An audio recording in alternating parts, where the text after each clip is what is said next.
Meus irmãos, a graça e a paz do nosso Senhor Jesus Cristo, presbítero Ricardo falando aqui com toda a igreja e desejando que Deus possa nos abençoar em mais essa porção que vamos estudar hoje, e peço que cada irmão em seu lar, com a sua família, aí possa abrir a Escritura em Romanos, capítulo 15, e nós faremos a leitura dos versículos 14 até o versículo 21, Romanos 15, os versículos 14 até o 21, farei a leitura aqui pausadamente, após nós vamos fazer uma oração, e que Deus se apiede da sua igreja, mesmo longe, afastada, como já foi dito aqui, mesmo ainda não podendo celebrar batismos, mesmo ainda não podemos comungar, não podendo comungar uns com os outros na ceia do Senhor, mas que o Senhor se lembre de nós,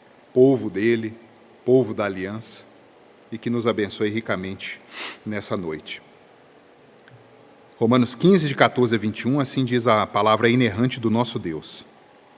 E certo estou, meus irmãos, sim, eu mesmo, a vosso respeito, de que estáis possuídos de bondade, cheios de todo conhecimento, aptos para vos admoestardes uns aos outros. Entretanto, vos escrevi em parte mais ousadamente, como para vos trazer isto de novo à memória, por causa da graça que me foi outorgada por Deus, para que eu seja ministro de Cristo Jesus entre os gentios, no sagrado encargo de anunciar o Evangelho de Deus, de modo que a oferta dele seja aceitável, uma vez santificada pelo Espírito Santo. Tenho, pois, motivo de gloriar-me em Cristo Jesus nas coisas concernentes a Deus, porque não ousarei discorrer sobre coisa alguma, senão sobre aquelas que Cristo fez por meu intermédio, para conduzir os gentios à obediência por palavra e por obras, por força de sinais e prodígios, pelo poder do Espírito Santo, de maneira que, desde Jerusalém e circunvizinhanças até ao Ilírico, tenho divulgado o Evangelho de Cristo, esforçando-me deste modo por pregar o Evangelho, não onde Cristo já fora anunciado, para não edificar sobre fundamento alheio. Antes, como está escrito, aonde vê-lo aqueles que não tiveram notícia dele, e compreendê-lo os que nada tinham ouvido a seu respeito. Até aqui, queridos, vamos orar. Santo Deus, amado Pai, nós louvamos o teu bendito nome, Deus. Nós temos a absoluta certeza pela fé de que o Senhor opera maravilhas aonde a tua palavra é pregada. Nós estamos diante de um texto que diz isso. Então que o Senhor mesmo, Pai, seja servido em me usar para levar esse bocado dessa noite a cada irmão em seu lar, e que cada família, Deus, reunida, possa em conjunto orar ao Senhor, cantar salmos, hinos, cânticos, e usufruir daquilo que o Senhor deixou para nós, a tua bendita palavra com a qual nós sabemos do Senhor, sabemos quem é o Senhor, sabemos as suas promessas, as suas obras, e aquilo que nós mantemos de esperança. Tem misericórdia, porque é em nome do teu Cristo, aquele nome o qual o Senhor ordenou que tivéssemos essa esperança, é que nós oramos ao Senhor. Amém. Irmãos, imaginemos a situação de um soldado na Segunda Guerra Mundial, ali no meio de bombas, de conflitos, de tudo que acontece. E num determinado dia de descanso, no acampamento ali que tinha a situação controlada, este soldado, na distribuição ali das cartas, das correspondências, recebesse ali uma carta dos seus familiares. Atenção, meus irmãos, que aquele guerreiro concentraria em cada linha, em cada vírgula, em cada letra ali registrada. Não tem tamanho. Ele dedicaria talvez horas ali, desde o remetente, do destinatário, observando a letra, as formas, lembrando do tom da voz daquela pessoa que escreveu a ele, seja seu pai, sua mãe, sua esposa, seus filhos. Do início ao fim da carta, ele devoraria de forma feroz todo o conteúdo ali, porque ele buscaria consolo, ele buscaria ali a certeza de que haviam pessoas que se lembravam dele, as recordações, as memórias.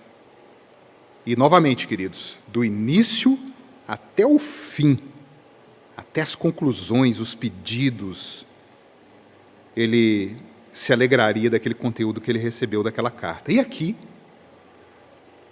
na carta de Paulo a Roma, não pode ser diferente, meus irmãos. Nós estamos caminhando para o fim dessa carta. E nós podemos, inadvertidamente, não atentar para essas minúcias que o epílogo desse documento nos traz. As despedidas, os cumprimentos, as saudações, os nomes citados.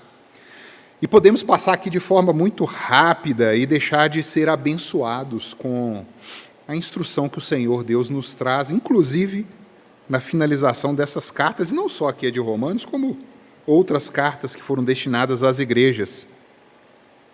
E a bênção de Deus ela é derramada em toda a sua revelação. Quanta preciosidade, queridos, há nestes momentos finais aqui do documento, produzido pelo apóstolo Paulo, e que nos diz muito hoje. E daí eu peço a atenção dos amados para essa pregação. Após demonstrar que o homem estava caído em seus delitos e pecados, sem chance de retorno, após demonstrar que é pela fé que nós somos reconciliados com esse Deus, um Deus que se tornou o segundo Adão e encarnou o próprio Cristo, após demonstrar que haverá um resultado visível e palpável naqueles que foram alcançados por essa graça, que é a santificação dessas pessoas, após demonstrar a própria dinâmica de Deus durante a história, que vai operando em diferentes povos, nações, contextos, tempos, nós vamos adentrando aí ao capítulo 12, estudo que eu citei do 1 até o 11, e no capítulo 12 em diante, umas aplicações práticas à vida da igreja, e que vão chegando aí à sua conclusão agora. Essas aplicações que foram feitas até o capítulo 15, versículo 13, aplicações das doutrinas que foram esposadas até aqui. E de forma prática, Paulo coloca essas doutrinas disponíveis aos escolhidos de Deus, aqueles que atenderão a esse chamado. E aqui, exatamente nesse trecho aqui que acabamos de ler, a partir do versículo 14, é como que se Paulo retornasse ao início da carta. Se os irmãos aí posteriormente voltarem e lerem o capítulo 1, vocês vão ver que a estrutura aqui torna muito parecida. Como se ele tivesse investido todo o tempo que ele demandou para escrever toda a carta, do capítulo 1 até agora, para demonstrar que ele estava defendendo exatamente a mesma fé, exatamente a mesma doutrina que aquela igreja que ele não conhecia, a igreja de Roma, defendia também. É forte, meus amados, que o indício que aquela igreja de Roma tenha sido fundada pelos dispersos, por aqueles que foram lançados da nação de Israel, e isso pode ser constatado lá em Atos dos Apóstolos, capítulo 2, versículo 10. Ali fala, inclusive, citando os próprios romanos. Então, é muito claro que as pessoas que vinham a Jerusalém celebrar ali o Pentecostes, naquele grandioso evento da descida do Espírito Santo, retornaram para os seus lares e começaram a se ajuntar, a se agrupar mediante o poder do Espírito Santo, que era grandiosamente operado naquele momento e formando essas comunidades. Paulo demonstra, por meio desta carta, da carta que ele escreve aos Romanos, que a fé que ele defende, que ele é o apóstolo de Cristo, o apóstolo escolhido, é a mesma fé defendida pelos outros apóstolos. É a mesma fé que foi proclamada no Antigo Testamento pelos profetas, por Moisés. Ele mesmo diz, Paulo, que sabia que aqueles irmãos estavam certos daquilo que ele estava falando com eles ali naquela carta até então, mas que ele, de forma ousada, trazia aquilo à memória, a necessidade da memória ser despertada quanto a tudo o que o Messias, o nosso Senhor Jesus Cristo, veio realizar entre nós, estabelecendo o seu grandioso reino e chamando assim aqueles que foram eleitos antes da fundação do mundo pela pregação da palavra, que é outro ponto importante também aqui que nós vamos discorrer hoje. E nesse contexto, meus queridos, sempre gosto de trazer, o que está acontecendo aqui. Neste contexto, eu queria propor aos irmãos que nos atentássemos a essa seguinte proposta para essa pregação dessa noite. O que esperar da Igreja do Senhor? O que esperar da Igreja do Senhor? Já, meus irmãos, no versículo 14, Paulo nos demonstra que ele sabia que a Igreja de Roma era abençoada. Era uma igreja guardada por Deus, e a prova disso ele já discorre. Ele diz que a igreja era cheia, possuída de bondade, cheios de todo o conhecimento, aptos para admoestar uns aos outros. Isso nós lemos ali no versículo 14. E olha que, apesar de Paulo nunca ter ido a essa igreja de forma pessoal, ele conhecia muitos que daquela igreja eram. Nós veremos aí no capítulo 16, que é o derradeiro dessa carta, que ele cita ali diversos nomes. Então ele conhecia, ele não era desinformado daquela igreja como o apóstolo do Senhor Jesus que ele era.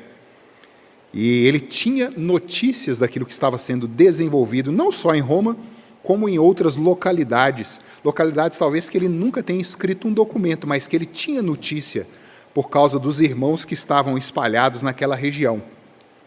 E Paulo destaca essa bondade, esse conhecimento e essa comunhão, que são alguns atributos que eu quero trabalhar aqui com a igreja.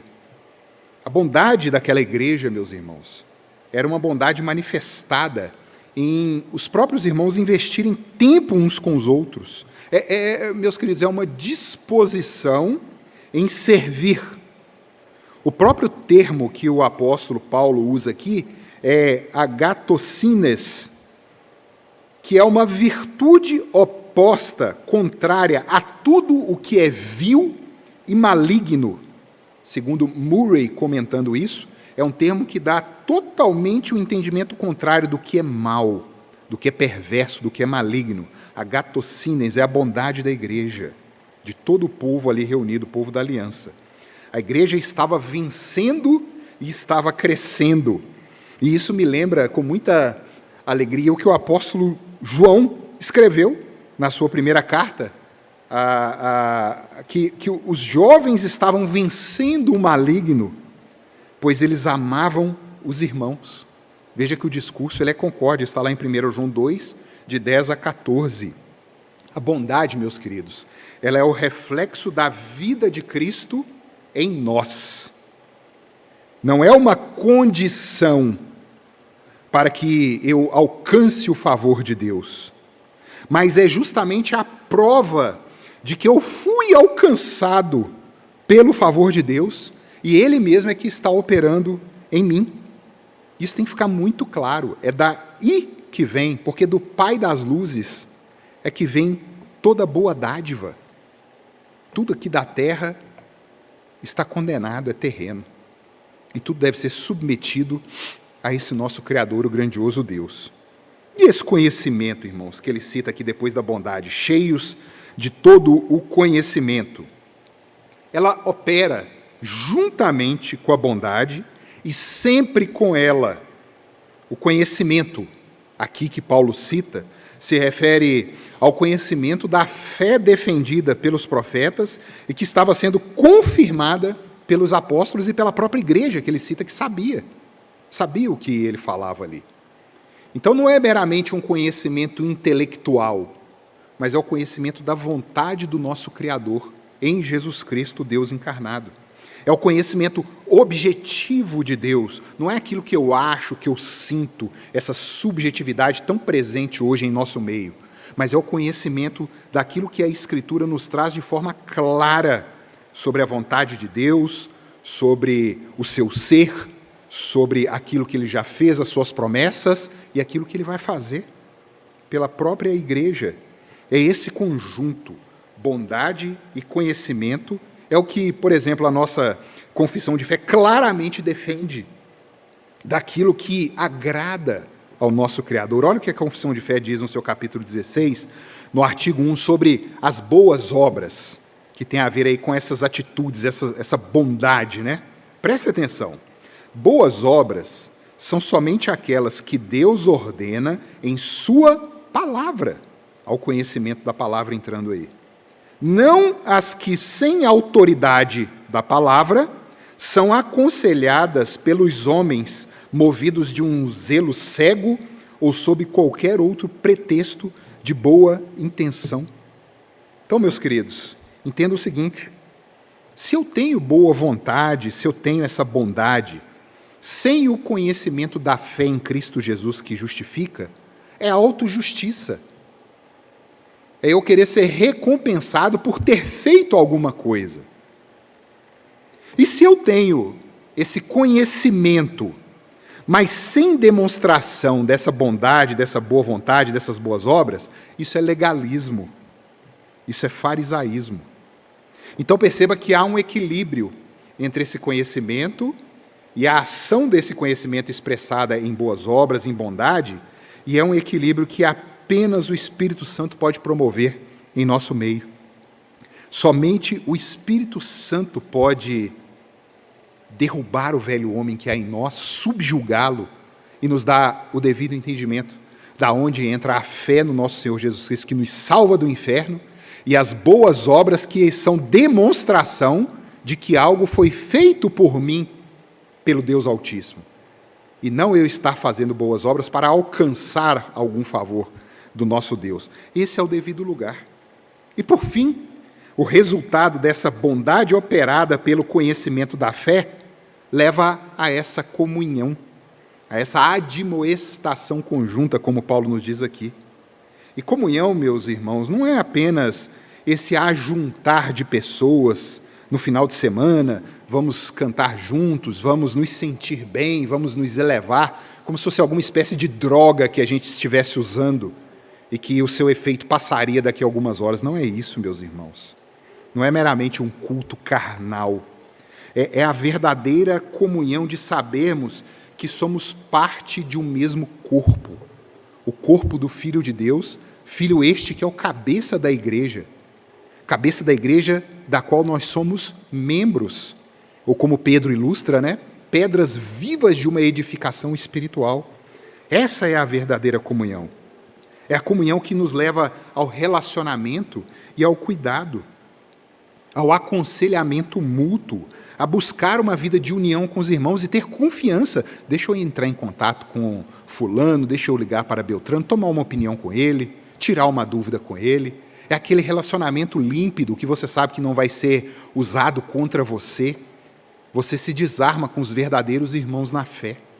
E você tem confiança que estão caminhando juntos nessa peregrinação, um deserto árido que nos cerca, mas que você tem aonde se apoiar, aonde suportar, porque uns aos outros se auxiliam, meus queridos. É essa verdadeira comunhão em admoestação, é essa guinada de 180 graus desse pensamento. O termo usado aqui é nutecia. Nós tivemos até um encontro de fé tratando, né? Aconselhai-vos mutuamente uns aos outros, era o tema, né, do encontro de fé, se não me falha a memória. E é o termo que Paulo usa aqui em Romanos. Essa mudança de um mundo material, de um mundo caído, de um mundo interesseiro, terreno, para algo celestial, algo eterno, algo abnegado. É uma mudança da visão do mundo. Você agora passa a usar os óculos do Evangelho. E a primeira coisa que muda é que você sabe que tem uma esperança depois da morte. Então, Isso muitas vezes vai provocar em nós abrir mão de coisas por causa das pessoas, por causa do amor. O nosso fim mais não é fazer riquezas neste mundo, mas é agradar ao nosso Deus, sabendo que a maior riqueza já está lá com Ele, guardada, entesourada em Cristo, onde estão também ocultas todos os mistérios do conhecimento, como o mesmo Paulo diz em Colossenses. É essa comunhão, meus irmãos, é esse negar-se a si mesmo, tomar a sua cruz e seguir a Cristo. Isso está escrito em algum lugar, né? É óbvio, nos evangelhos. É essa verdadeira comunhão. Irmãos, mais uma vez, o apóstolo informa: irmão de Roma, eu sei que vocês sabem dessas coisas. Mesmo em meio a tantas lutas, tantos problemas, vocês sabem disso. Mas é necessário eu trazer isso de volta à memória, mesmo para que não desanimem na caminhada, para que mantenham acesa a chama que nos leva à frente, a chama do Espírito Santo. E Paulo os exorta a se lembrarem disso. E sensacional, meus queridos, no versículo 16, quando Paulo escreve o seguinte, prestem atenção: para que eu seja ministro de Cristo Jesus entre os gentios, no sagrado encargo de anunciar o Evangelho de Deus, de modo que a oferta dele seja aceitável, uma vez santificada pelo Espírito Santo. Paulo cria aqui um vínculo estreito ao sacerdócio do Antigo Testamento. Veja como ele consegue tirar as coisas da terra e nos apresentar o devido fim daquelas ilustrações. Ele apela ao sacerdócio levítico, num único versículo. Algo muito significativo é demonstrado aqui, e que aqueles ritos que apontavam para essa questão espiritual, como eu falei, eram verdadeiros, estavam sendo cumpridos agora de forma real nos crentes. E Paulo se inclui ali, nesse meio. O próprio Paulo era um desses sacerdotes. Ele registra assim: para que eu seja ministro de Cristo Jesus, no sagrado encargo, olha que interessante os termos que ele usa, de modo que a oferta seja aceitável, seja santificada. São os termos que ele usa, são termos estritamente ligados ao ofício levítico. O primeiro aí, ministro de Cristo, no original, né, a palavra é leiturgion, que é aquele que é o sacerdote, aquele que serve, aquele que ministra. Nós temos aí também o hierurgunta, é um outro termo que junta dois termos, que é hieron, que é o templo, a casa de Deus, até então no Antigo Testamento, e ergon, que é trabalho. Então, servir, aquele que ministra, servindo na casa, trabalhando na casa de Deus. Meus queridos, o que Paulo nos ensina hoje, Pedro nos ensina hoje, nas suas cartas? Quem é o edifício espiritual, a casa de Deus, a morada de Deus hoje? Somos nós, aqueles que creram. E Paulo usa aquela ilustração terrena, material, que ensinou aquele povo sobre as verdades futuras, dizendo: olha, aquilo que foi prometido lá atrás está sendo cumprido aqui agora. Vocês são os sacerdotes. Vocês entregam a prósfora, é um outro termo aqui engraçado, né, usado na língua original, que é a oferta. Aquela oferta que o sacerdote entregava no templo, vocês estão fazendo agora. E essa oferta é aceitável, porque é o Espírito Santo, depois da encarnação e morte do Verbo e a sua ressurreição, propiciou que se tornasse verdadeiramente aceito. Meus queridos, que versículo 16 fantástico isso aqui. E mostra toda essa unidade de Antigo e Novo Testamento. Tudo aquilo que Deus intentou ensinar, como a uma criança, né, que era aquele povo, de forma bem visual, com cheiros, com percepções táteis, com sons, ouvido, algo muito fantástico, algo muito grandioso. Agora, a simplicidade que o Evangelho nos mostra, que nós, cuidando uns dos outros, em verdadeira bondade, é que somos os verdadeiros sacerdotes.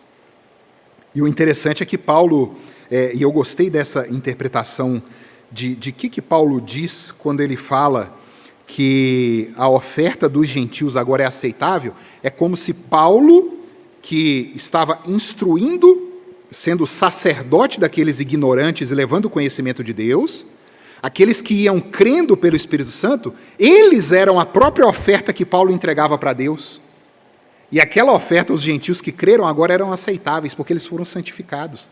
E isso cada um de nós, meus irmãos. Tente lembrar aí alguém que você evangelizou, trabalhou durante anos, e essa pessoa veio ao arrependimento, ao conhecimento de Cristo. Você é o sacerdote que pegou essa pessoa como oferta agradável a Deus, um sacrifício vivo, como mesmo Paulo diz em Romanos 12, está entregando no altar de Cristo aquela pessoa, e ela é aceita pelo poder do Espírito Santo. Veja como é presente esse vínculo do Antigo e do Novo Testamento. Temos também Pedro usando palavras que nós somos agora esses sacerdotes, para confirmar esse pensamento. Cada um que creu no Filho de Deus por intermédio do Espírito Santo operando em sua mente, em seu coração, foram separados para Cristo, para o serviço. 1 Pedro, capítulo 2, 5, registra assim: também vós mesmos, como pedras que vivem, sois edificados casa espiritual para ser de sacerdócio santo, a fim de oferecer de sacrifícios espirituais agradáveis a Deus por intermédio de Jesus Cristo. Olha que coisa linda, irmãos. Nós somos casa espiritual de Deus. O mesmo Pedro, no versículo 9, no mesmo capítulo 2, vós, porém, sois raça eleita, sacerdócio real, nação santa, povo de propriedade exclusiva de Deus, a fim de proclamardes as virtudes daquele que vos chamou das trevas para a sua maravilhosa luz. Perceba, conhecimento com ação, proclamação das virtudes de Deus. Desde o trabalho do apóstolo, como Paulo era o grande apóstolo, até o açougueiro, onde você compra a sua carne, desde o médico até o Moisés que pregou a Israel, desde os advogados aos lixeiros, às faxineiras, somos santos, não por aquilo que somos aqui nessa terra, mas por aquilo que Deus fez por nós, por cada um. Jesus nos santifica. Jesus é o nosso aio, é o nosso esteio. Por isso Paulo diz que não falaria nada dele, mas falaria tudo o que fosse em relação a Cristo. Tudo o que tivesse respeito a Cristo e que Cristo o tinha utilizado como ferramenta para fazer. Olha o que o apóstolo diz: tenho, pois, motivo de gloriar-me em Cristo Jesus nas coisas concernentes a Deus, porque não ousarei discorrer sobre coisa alguma, senão sobre aquelas que Cristo fez por meu intermédio, para conduzir os gentios à obediência por palavra e por obras. E ele continua, está nos versículos 17 e 18, meus irmãos. Aqueles que não conheciam a Deus estavam sendo levados às suas eternas verdades. Estavam sendo levados, como finaliza o versículo 18, à obediência por tudo aquilo que eles estavam vendo sendo operados por meio dos apóstolos com sinais, maravilhas, obras, sendo encaminhados ao próprio Deus. E Paulo continua, meus queridos, falando que tudo isso que estava ocorrendo não era só com a igreja de Roma, não eram só aqueles irmãos que conheciam toda essa doutrina e que estavam capacitados e cheios de bondade, de conhecimento, de admoestações mútuas. Mas Paulo fala que desde Jerusalém até o Ilírico, ele continua no versículo 19, por onde a palavra era pregada, as igrejas iam surgindo, e aquela promessa, meus irmãos, feita a Abraão, que todas as famílias da terra seriam benditas, aquela promessa estava tomando forma. Nós estávamos presenciando as coisas acontecerem ali. Irmãos, Paulo andou muito, viu? O que ele quer dizer que coilírico? Itália, Grécia, Macedônia, Ásia Menor, que é a atual Turquia. É enorme a área que aquele apóstolo andou, e os demais apóstolos e discípulos, e o Espírito Santo ia operando essas maravilhas no meio daquele povo. Ele via, meus irmãos, a profecia do próprio profeta Isaías sendo confirmada diante dos seus próprios olhos, tanto que ele cita esse texto de Isaías no capítulo 52, 15, quando ele diz, aqui está no versículo 21, citação de Isaías 52, 15, hão de vê-lo aqueles que não tiveram notícia dele, e compreendê-lo os que nada tinham ouvido a seu respeito. Meus irmãos, prestem atenção. Por que isso tudo estava acontecendo? É porque Paulo era muito inteligente? É porque Paulo tinha muita influência pela sua oratória, ou pelo seu dinheiro, pelos seus contatos, pelo seu network? Por que isso estava acontecendo? Nesse curto texto que a gente leu dos versículos 14 a 21, fica claro. É pela pregação do Evangelho. Versículos 16, anunciar o Evangelho. Versículo 19, divulgar o Evangelho. Versículo 20, pregar o Evangelho. Meus queridos, esqueça a força do braço. É a simplicidade do Evangelho. Charles Spurgeon ele já tinha deixado registrado. O Evangelho é como um leão enjaulado. Não precisamos defendê-lo. Só precisamos deixar que saia da jaula. E era o que Paulo, os outros apóstolos, os discípulos estavam fazendo. Anunciando a fé no Deus que encarnou, meus queridos. E é essa mesma atitude que nós carecemos desesperadamente ter hoje. E aqui eu vou fazer algumas aplicações com os irmãos, depois dessa explicação. Meu querido irmão, meu ouvinte, que me escuta pelos canais da igreja, se nós formássemos uma comissão aqui de alguns irmãos para ir à sua casa, conversarmos aí com seus vizinhos, com a sua família, com seus amigos, na escola, no trabalho, qual que será a opinião deles sobre a sua pessoa, sobre você?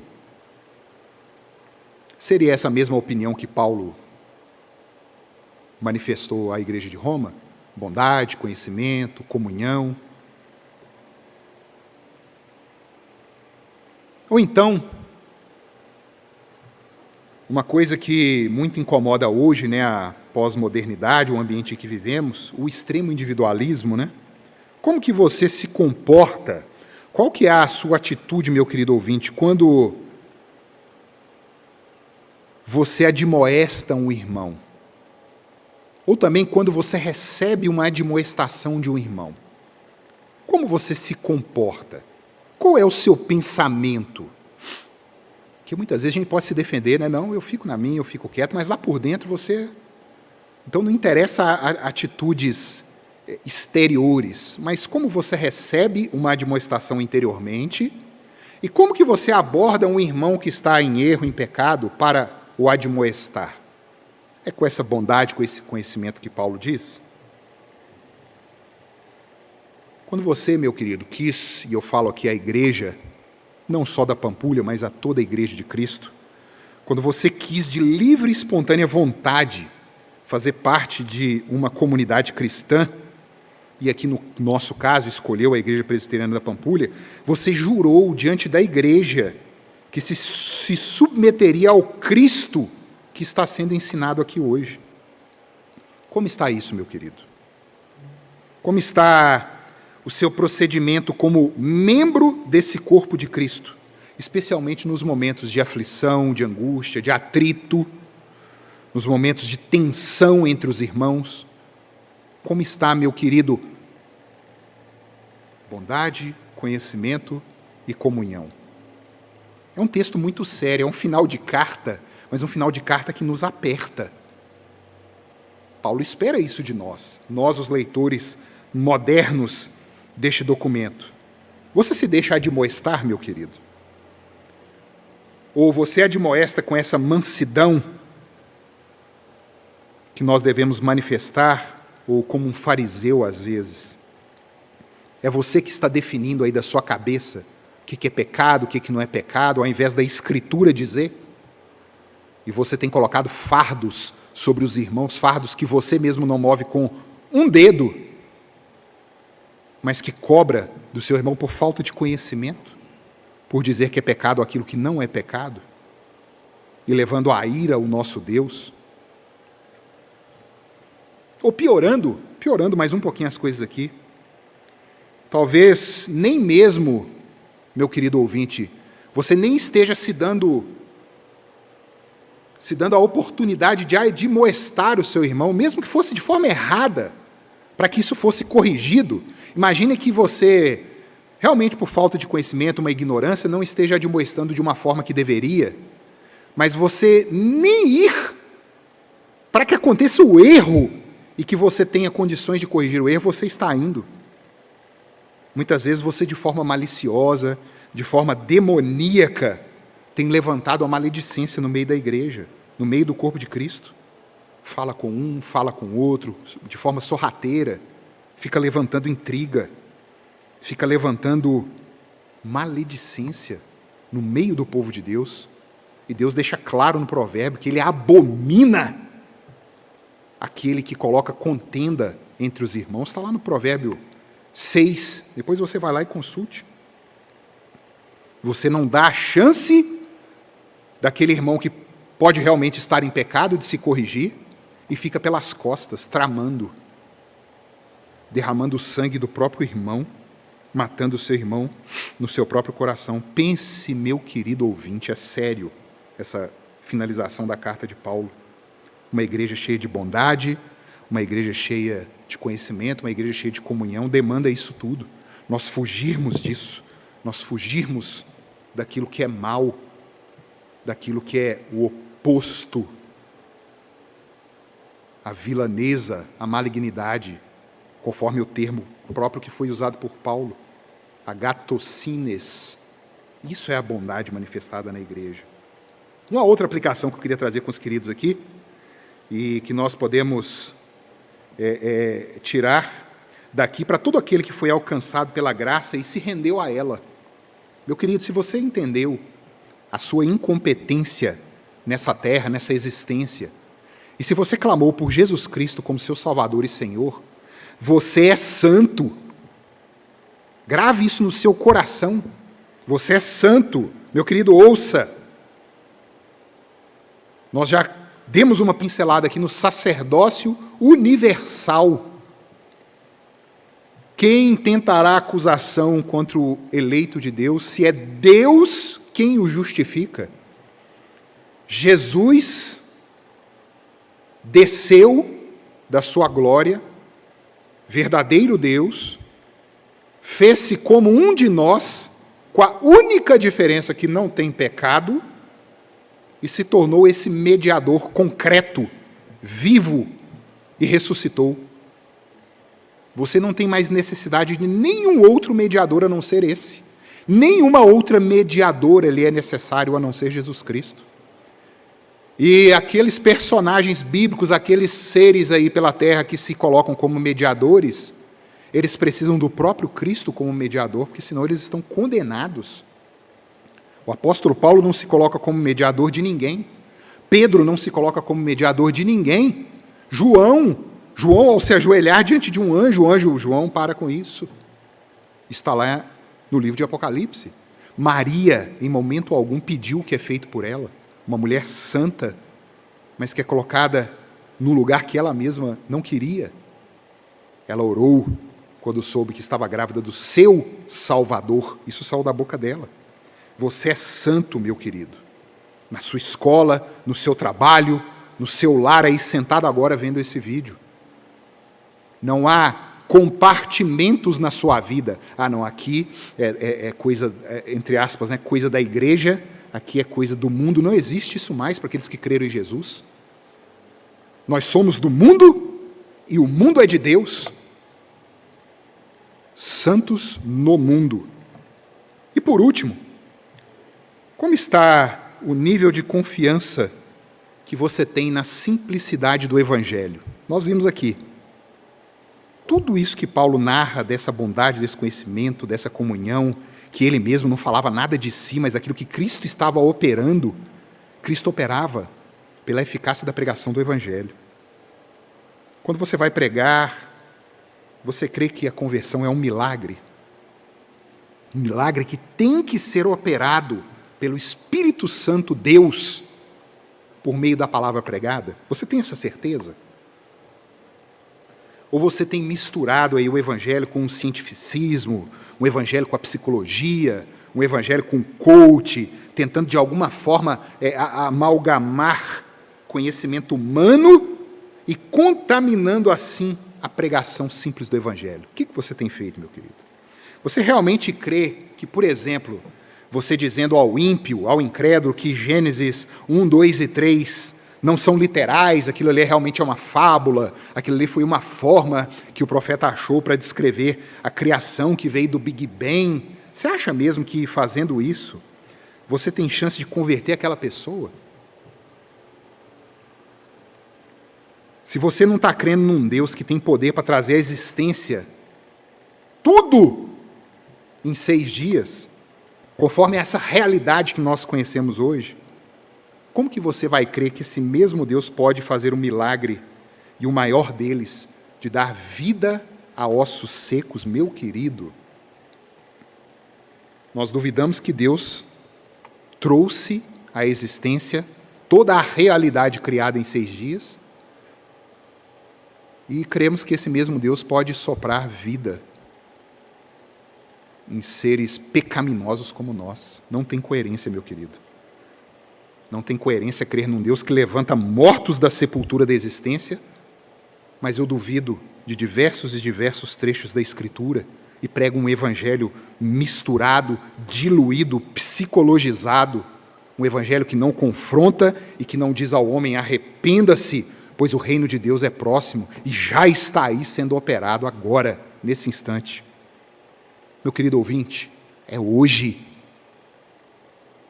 Creia nessa palavra, meu querido irmão, creia na simplicidade do Evangelho. Hoje, se ouvirdes a voz, a palavra, não endureçais o vosso coração, como aconteceu em Massá, quando tentaram a Deus constantemente.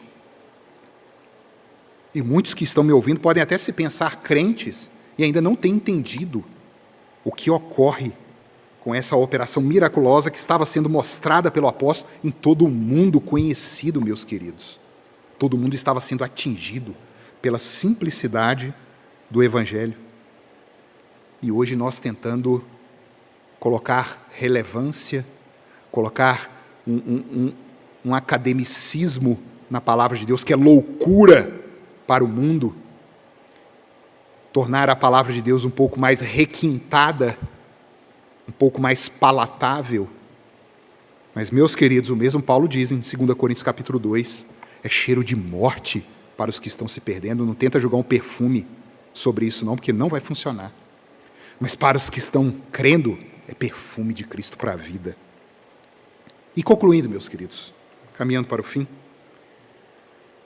uma simples finalização de uma carta com esse tesouro que nos põe a pensar verdadeiramente se nós entendemos o que Paulo discorreu desde o capítulo 1 até aqui. Uma simples finalização de carta. E nós entendemos, meus queridos? Você compreendeu as grandes verdades da fé que Paulo estava expondo aqui, demonstrando àqueles irmãos que era a mesma fé que eles defendiam? Entendeu realmente, meus irmãos, que o justo viverá pela fé? Vamos orar? Santo Pai, nós bendizemos o Teu grandioso nome, dando graças por termos ainda, Deus, condições de compartilharmos esse bocado, especialmente com os irmãos da Pampulha, mas também pedindo graça ao Senhor por aqueles que possam ouvir essa mensagem e moldando, Deus, eu te imploro, a Tua igreja, a Igreja Presbiteriana da Pampulha, em bondade, em conhecimento e em comunhão, admoestando uns aos outros, e que nós, como o próprio apóstolo ensinou, possamos discorrer sobre tudo aquilo que Cristo fez por nós e por meio de nós, e não discorrer nada sobre nós. Somos cacos, Senhor. Viemos do pó, moramos em casas de lodo, mas vamos observando a grandiosidade do Seu chamado e como o Evangelho, sendo pregado de forma simples, como tem sido pregado nessa igreja, traz mortos à vida, ossos secos a ganharem tendões, músculo, carne, e se tornarem um exército diante do Senhor que marcharão por meio de um mundo que está em ruína, degradando e degenerando. Jesus Cristo não orou pelo mundo, isso está lá em João 17. Não oro pelo mundo, mas por aqueles, Pai, que o Senhor me deu. É a palavra do nosso Senhor. E que isso esteja claro no meio da tua igreja. E coloque no coração dessa igreja, Pai, o mudar o seu comportamento e a cada dia mais se alinhar a isso que Paulo exortou Roma: bondade, conhecimento, comunhão. Por favor, Senhor. Lembramos aqui do nosso pastor, oramos por ele, pela sua esposa, por toda a sua família. Tem misericórdia, Deus, restabelece esse servo do Senhor e que ele possa voltar aqui e proclamar aquilo que o Senhor fez por ele, como o próprio apóstolo proclamou aqui. E em nome desse Cristo que oramos, pedindo perdão pelos nossos pecados. Amém.